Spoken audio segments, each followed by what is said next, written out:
Most UN Security Council members demand Taliban rescind decrees seriously oppressing women and girls. Navalny aides say the Russian opposition leader was close to being freed before his death. Jacob Rothschild, financier from a family banking dynasty, dies at 87. Today is Tuesday, February 27th, 2024, and this is the Dunkley Report, International News.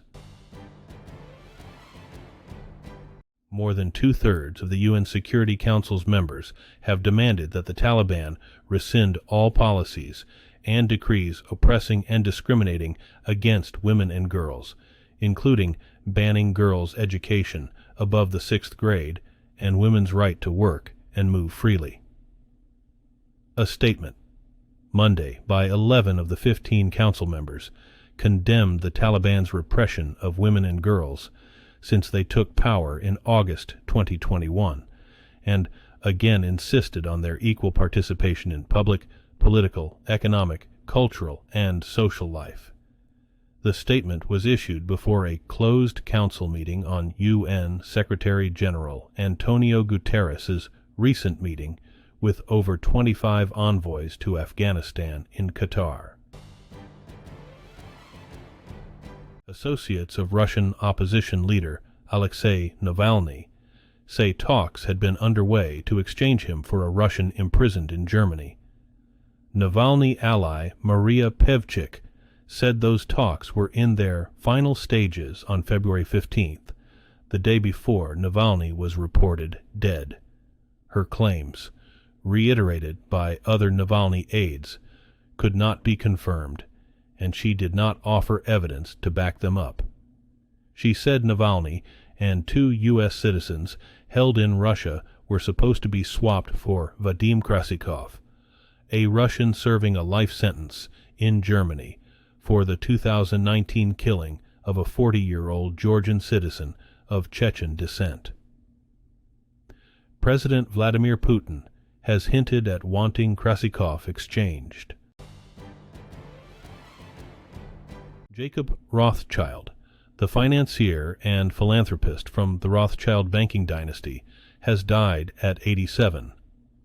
His family announced his death in a statement Monday without giving details. Rothschild began his career at N.M. Rothschild & Sons in 1963, before he broke away from the family bank to start businesses and charitable organizations. He was chairman of Rothschild Investment Trust, now Wright Capital Partners, until 2019. His family described him as a passionate supporter of charitable Jewish causes and a keen environmentalist.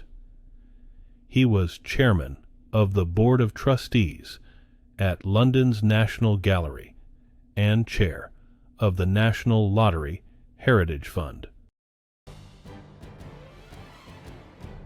Senegal's President Macky Sall has told a national dialogue that elections will be held before the rainy season begins around July, and reiterated his commitment to leave office before his mandate ends in April. But the election's 16 candidates have refused to take part in the dialogue.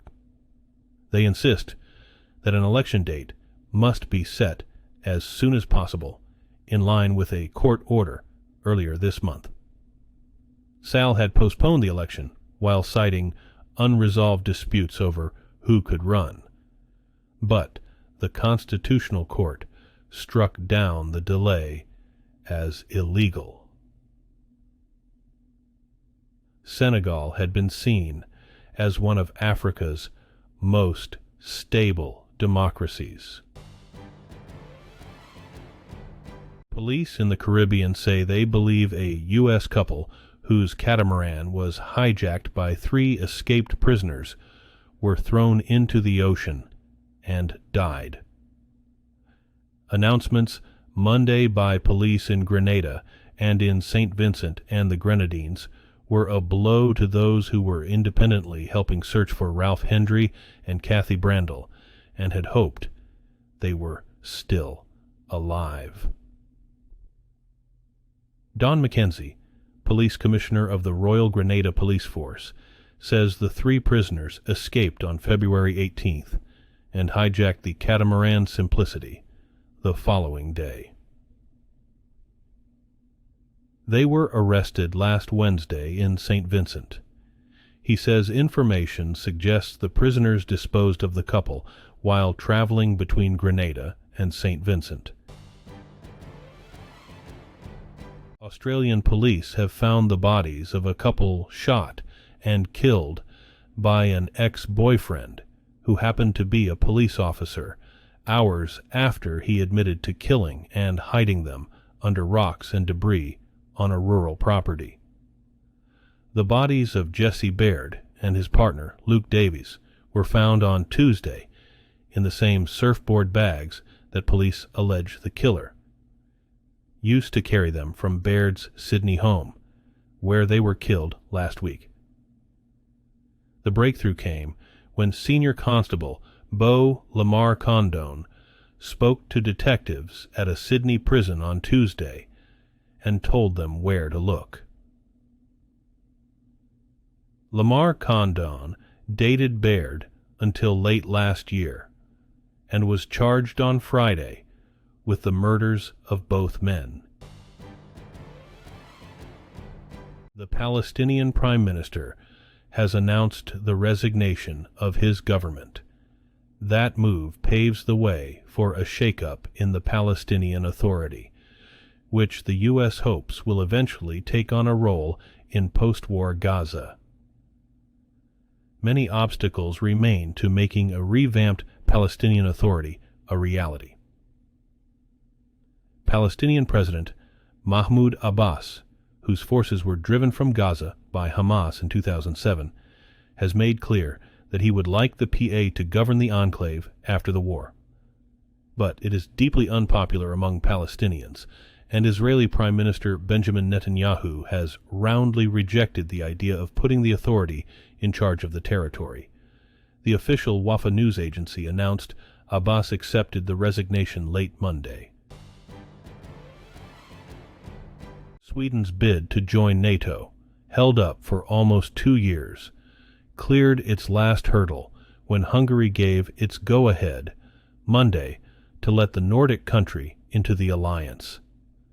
It brought an end to more than 18 months of delays by the nationalist government in Budapest that have frustrated Hungary's allies.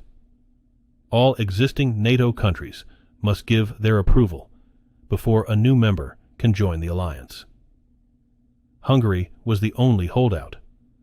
Sweden's armed forces, though sharply downsized since the Cold War, are widely seen as a potential boost to NATO's collective defense in the region.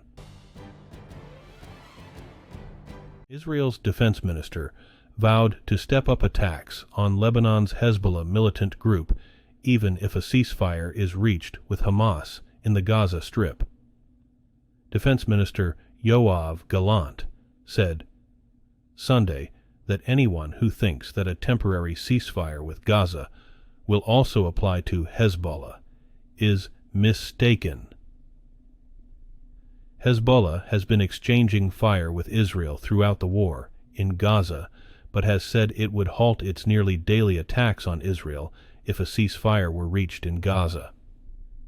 Diplomats from the United States and European countries have presented a series of proposals hoping to produce a deal that would tamp down the border conflict. Moscow ally Serbia is cracking down on anti-war Russians living in the Balkan country. Serbia opened its borders in recent years to tens of thousands of Russians fleeing the government of President Vladimir Putin and the war in Ukraine. Russian pro-democracy activists in the Balkan country now say at least a dozen recently faced entry bans or had their residency permits revoked on grounds that they pose a threat to Serbia's security. Russian anti-war campaigners say at least 8 others are afraid to speak publicly about their legal problems with the Serbian authorities. Rights activists say the residency problems point to a close relation between Serbia's increasingly autocratic president Aleksandar Vučić and Putin. Thank you for joining us here at the Dunkley Report, International News. Don't forget to like and subscribe for the latest breaking news.